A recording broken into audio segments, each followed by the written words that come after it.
Kanina ko lang nilaban yan ah. Baka sa uri nga, may cotton sila tsaka ano. Naka-synthetic yung sa'yo, nilagay mo cotton. Hindi synthetic yung mga ano eh. Malay mo, synthetic cotton yan, pero hindi talaga cotton. Dito, tayo. Yun nga sabi sa'yo, tuyo yung kumot ko. Tuyo yung towel. Kahit yung tela natin hindi pang Australia. Oo, yun na nga. Ito, Australia ito eh. Ano yung tela natin, pan-China? Hindi man lang sinod ng maayos yung dubet niya. Uy! In between yun! Pinatamad ako. Meron na ba kasi yung dubet?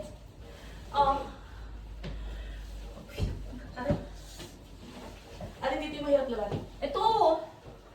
Kaya nasa ilalim siya, kasi ibabaw Hindi, lang. in between nga siya ng dalawa. Ganun yun. Okay.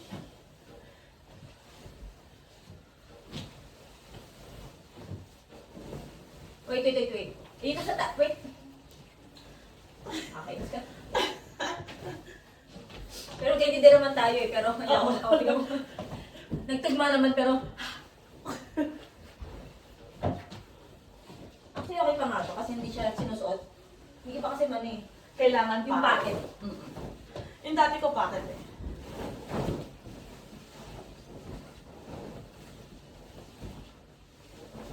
Okay.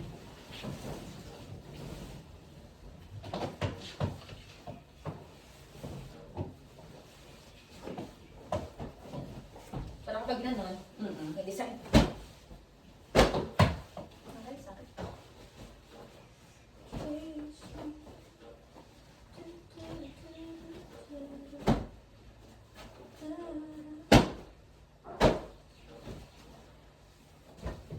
Ano yan? Bunga o bulaklak?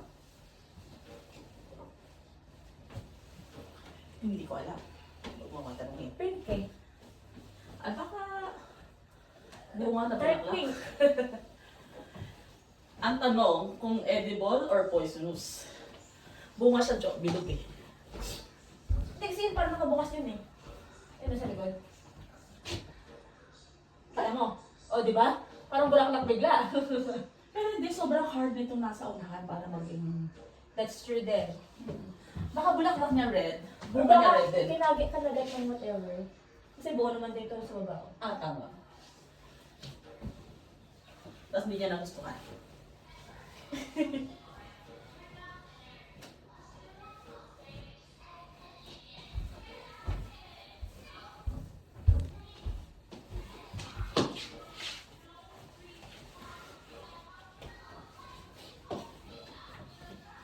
Ang hirap. Ano ba yung original nito? Nakatupi pa to. Ito. Ang hirap eh. Ang kapal ng kamay. Kaya yun.